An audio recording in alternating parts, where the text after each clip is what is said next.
coalition yi yoo xamante ni bii xëy na dinañ ko détaillé ci biir journal bi surtout coalition Wallu ak Yewwi nga xam ne toujours li ma doon wax ni coalition bu ma joxul gëdd la bu ma gëmul man dafay feeñ par rapport ak yi fi ni muy ñëwee ndànk-ndànk Yacine mënoo ñëw joxe sa caution man ma joxe sama caution nga indi say parrainage ma indi sama parrainage ku nekk war a dem ak liste boppam ba ñu génn ni Sénégalais yi maintenant ànduñu woon mais dañuy ànd ci vote yi kii mooy nekk tête de liste fii maanaam dañuy bokk ci benn liste demandoo ci ay élection xam nga loolu moo yeyul képp koo xam ne yaa ngi topp lu jëm ci wàllu politique léegi bu fekkee rëkkale nañ liste waa Wallu léegi ñoom si toutefois mataluñu seen parrainage mënuñoo dem ci élection yi dina am ay député yu bokk Wallu yu nar a fallu ci liste Yewwi Askan Wi c'est paradoxal loolu bu mu tudd léegi jeu boobu kan moo ko joué donc bëkk dem bi ñu waxee laa ne mën gëwuma parce que principe bi taxawaloon Yewwi changé wul te membre fondateur wala initiateur yu Yewwi PDS ci la bokkoon après mu démarqué dem créé ci Wallu léegi bu demee ba ci biir te dara changé wul mu ñëw accepté waat ginnaaw bi ñu joxe caution ba noppi joxe déposé parrainage ba noppi nanguwaat ni dafay àndaat ci composition wu liste yi am na ay notes yi ñu dem ba ci biir bëgg a recalé waat seen liste donc ñu fal député yu PDS wala Wallu ci biir coalition Yewwi Askan Wi gis nga amalgame bi mu commencé indi gis nga jaxasoo bi mu commencé indi. léegi kan moo def planification boobu est-ce que waa Wallu yëguñu ko woon. est-ce que dañoo pëtëxal waa Yewwi ci biir est-ce que dafa am ci waa Yewwi ci biir ñuy liggéey pour Macky autant de questions yoo xam ne déedéet di ba ñu nee càpp naa di gëmuma démarche Wallu ci biir Yewwi Askan Wi et ñu ngi ñuy lëre tey boo seetee ñoom seen démarche moo gën a salti fuuf démarche pouvoir bi waa Benno Bokk Yaakaar ci biir Sénégalais ci ku naw lool laaj Sénégalais yi seen kàddu pour teewal leen à l'Assemblée nationale parce que li ñu leen wax ak li ñuy joué bokkul ñi ñu leen wax ni ñuy nekk seen ay député bokkul et Cheikh Tidiane Dièye génn kii na dénoncé na ce qui se passe ci biir Yewwi def nañu benn communiqué ci biir Yewwi bu demee noonu ci Yewwi parce que Yewwi dañu accepté ci composition liste yi jeu bi leen waa Wallu dugal mais léegi ñaari coalition yooyu lan la ñuy joué ci biir Sénégalais yi ak électorat sénégalais yi dafa vital. mais bu ñu la gëmee noonu ba noppi nga ñëw di jouer genre jeu yooyu ok Yacine tey da ngay dugg ci benn bureau ñu ni bulletin bi liste nationale Ousmane Sonko ngay voter mais département bi damay tànn kenn bëgg a nekk benn parti bëgg a nekk ay opposant ci beneen localité wala benn bureau nga ne ay partenaires ngeen mën a nekk ay opposant ci biir mais loolu nu mu tudd. ok bu ñu recalé complètement waa Wallu maintenant électorat Wallu kan la ñuy votel est-ce que ci seen pacte wóor na ni dañuy woteel waa Yewwi wala waa Benno la ñuy jox seen jeu bi dafa leer moo tax bëkk démb ba léegi mën nga koo xool ba ñu waxee laa ne ma góoma seen ñu ni ma du coalition alliance stratégique la mooy alliance stratégique te kenn ku nekk am sa liste ku ne am sa ay militants ku ne joxe sa caution ku ne dem ci législative ku nekk bëgg ay député ma ne même bu ñu amee majorité bi li ñuy bëgg muy majorité bu leen di permettre ñu am cohabitation du am dañ koy kase parce que am na ñuy jouer ci biir. quoi qu'il en soit alliance stratégique la parce que dina am forcément un gagnant et un perdant. non mais cohabitation dañ koy kase Yacine bu ñu nee ba assemblée nationale li ñu foog ne moom la ñu am ci doole duñ ko am. parce que am na ñuy jouer lu ñu waxul ci seen biir loolu ñuy wax alliance stratégique et nañu moytu sax nag yuuxu ji fuñ ko foogee. boo sàgganee groupe parlementaire sax mën nañu koo am.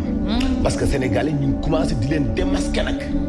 Cheikh Tidiane Dièye ku la waxoon dina toog dénoncer te moom ñi nga xam bokk na ci serveur yi nga xam ni ñooy yokki benn Yewwi Askan Wi Cheikh Tidiane Dièye bokk na ci ñi ci ëpp xam-xam. gën ci am planification stratégique bokk na ci yokk yi tey ba demee ba démarqué di yuuxu di dénoncer ce qui se passe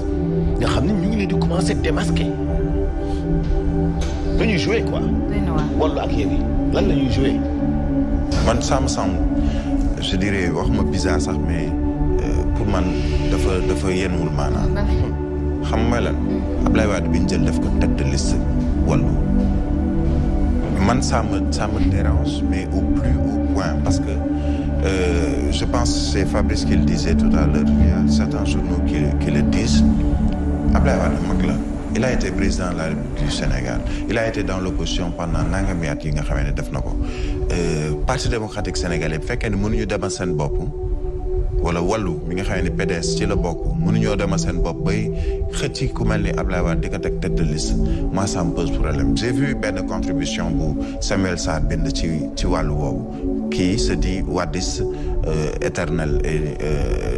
ànd ak Abdoulaye Wade depuis fort longtemps li mu wax man je suis très d'accord sur ce point mooy on ne peut pas prendre un maître Abdoulaye Wade di ko jël di ko teg ci boppu listu wàllu tey si jamais par exemple dañ ne dañoo recalé wàllu ça veut dire recalé nañu Abdoulaye Wade ak ñi mu àndal mais est-ce que donc ça va pas rejoindre également le soupçon ou les soupçons de Mansour Diop qui dit que est-ce que wàllu ne travaille pas ou le PDS ne travaille pas pour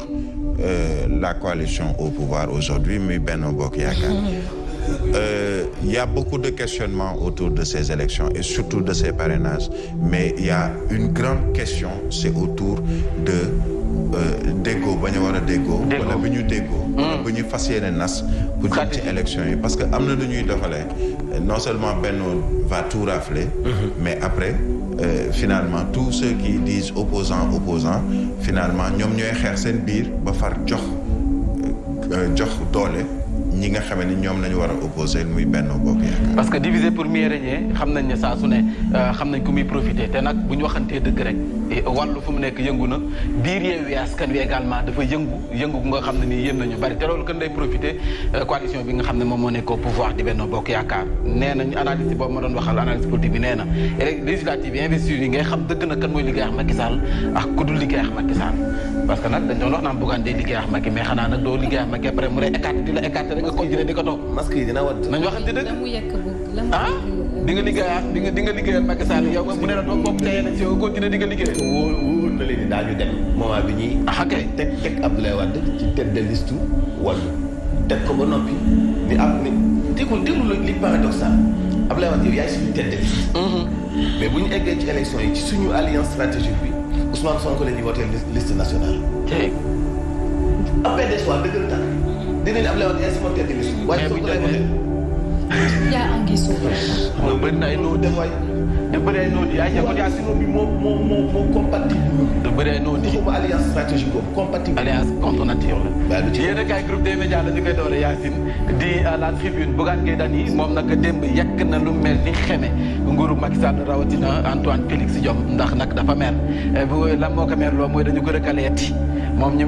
nag comme dañu ko recalé woon ci présidentielle ndax ay signature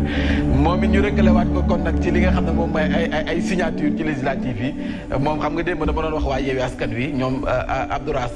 ngir yàlla bul ma trahir lañ leen war a wayal mais moom day sekk signature boobu lañ ko war a wayal ndax saa su ne moom it ay signature mooy nekk problème am alors moom nag démb mer na ba futt nag nee na bu fekkee dañu yaakaar ne na mu demee woon ci présidentielle yi noonu lay demee waat ci législative yi ndax nañ seen bopp ndax moom waa gëm sa bopp ak waa jàmmi gox yi nee nañu dinañ dugal ab lettre ngir nag contester ca niveau ci direction générale des élections ca ministère de l'intérieur tey ji bu 15 heures jotee ñu ngi fay joxante dig daje ngir nag dugal fa seen lettre ndax nag législative yi nee nañu gisuñu dara lu leen cay teree dem xanaa ñu jaar seen kaw maanaam seen i néew moom Bougane Gueye Dany loolu la xam ne dem si janoo googee taskatu xibaar yi lu yëngu lu nekk la ko yëngal moo ko ëpp doole ma Diop nee na suppléant ba ñu ko def ci biir Yewwi Askan Wi loolu soxlaw ko yittewoo ko te du yëfam te honoré ko moo tax nag lépp luy activité ci biir Yewwi Askan Wi daf koo gelé teg na ko ci suuf donc daanaka daal moom war na ginnaaw waay Yewwi Askan Wi ba noppi it xam leen ne nag la ko metti du lenn lu dul seen investiture yi nga xam ne def nañu ko ba noppi def lu leen neex ba tey yéen a kaay groupe des médias législative liste wàllu moom dañu ko rejeté bu wàllu PDS et ses alliés ñoom it élection locale et législative yi boo xamee duñ ci bokk de waaw PDS parti démocratique sénégalais